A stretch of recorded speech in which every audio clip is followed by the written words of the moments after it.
What's up, guys? It's your boy Gabe D Champ, back to bring you some more One Piece content. And today we're continuing our three-part series of our hockey discussion. So last video we were talking about observation hockey. Today we'll be talking about armament hockey. And if you guys like this kind of content, definitely like and subscribe. So let's dive into it. So just a quick backstory. If you haven't seen the last video, definitely I'll link it down below. But just to give you a quick introduction to what hockey is basically an innate spiritual type of energy that everyone in the One Piece world can have if they either train. Some people can innately just be born with it, and there are different ways of awakening it. Then you have the one rare form of Conqueror's Haki, which is not something that everyone in the world of One Piece can learn. It's something that you must be chosen to have Conqueror's Haki. But today we're going to be talking about Armament Haki.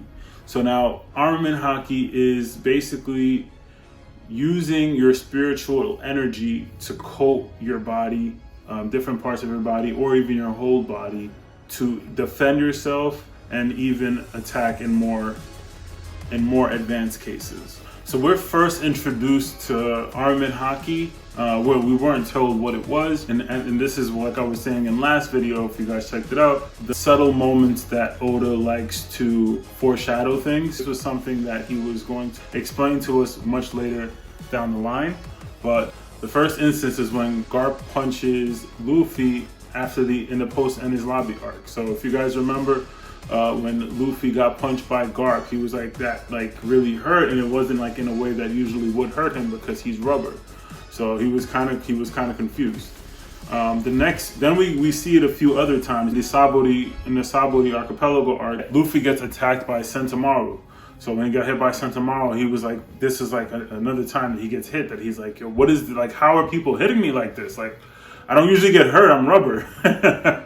So this is when we're starting to understand that, like, going into the new world and understanding that, like, the higher ranking Marines will have abilities that we're still not fully understanding yet. So we, hoping that we'll get more understanding of what these abilities are, and we do. Next instances, because they get used a few more times during the Marineford arc, we see people able to stop or hurt Logia users, which before that we're not understanding how people are able to do that. So to break down the types of Armament Haki, the lower levels of Armament Haki would be Hardening and Imbuement. Pre-time skip and post-time skip, they kind of look a little bit different, which we're not 100% sure yet if there is a different type of Haki as far as an invisible one or the actual colored one. So we're still not 100% sure yet, but from what can guess, Oda just decided to change that and started to use shading to show when people are actually using Armament Haki. Basic hardening is just basically coating your body so that when somebody tries to hurt you, it basically absorbs the damage a lot better than your regular defense would. So it's like, once you have this Armament Haki, you can armor yourself with this and protect yourself from strong attacks. You can also use it to hurt Devil Fruit users that may not be able to be hurt by regular attacks.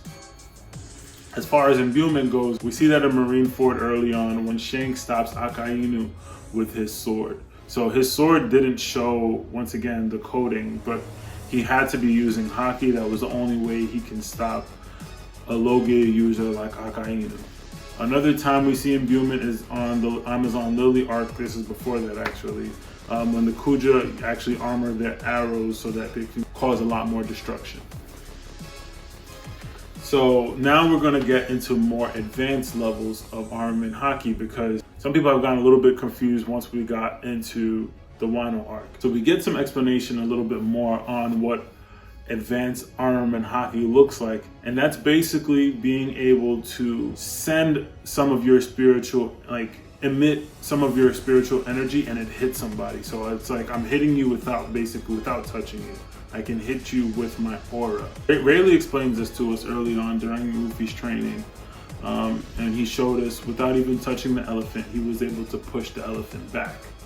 Now, I didn't realize at this point that there were two advanced forms of Armament Haki. So the first one, yes, being able to emit and you can hit somebody without touching them. The next part of this advanced Armament Haki is not just a mission, but it's now internal damage. Yeah. So an early usage that we got of the internal damage portion of Armament Haki was when Rayleigh was able to save Cammy and destroy her collar. Now at this point we still didn't understand Haki fully.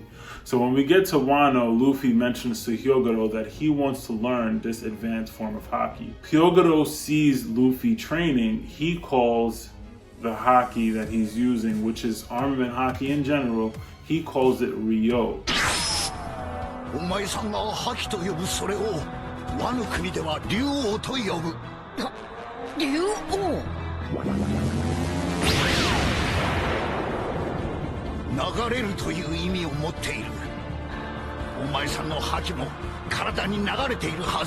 People started to assume that the advanced form of Armament Haki was called Ryo. They're all the same. Ryo, Haki, those are just words that can be used interchangeably as far as like the armament type goes. So just understanding that once he had to understand the flow, which is he was just using different terminology, he had to use the flow not just to emit the Haki, but to send the Haki into the person and let it flow in a way that it would not do damage right away, but not do damage until it gets to them internally. So then when Luffy finally understands this, we see this during his training, that he's able to punch the tree, and not just the front, the tree doesn't get destroyed right away, but then it internally explodes. And this is the type of damage that he understood that he needed to do to Kaido. So it wasn't just about hitting him without being able to touch him, but it's hitting him and then sending the damage to go internally. So we're not going to dive, there's not really much more to really dive into with the Armament Haki. I believe that pretty much sums it up. I don't want to get too much into the next portion of it without getting into pretty much any manga spoilers. So if you guys would like to know more, definitely check out the next video that's going to be coming up about Conqueror's Haki, where we're going to wrap up this 3-part series. So if you guys like that video, don't forget to like and subscribe, and check out, if you haven't already, don't forget to check out the Observation Haki video, and look out coming soon for the part 3, Conqueror's Haki. It's your boy Gabe D Champ.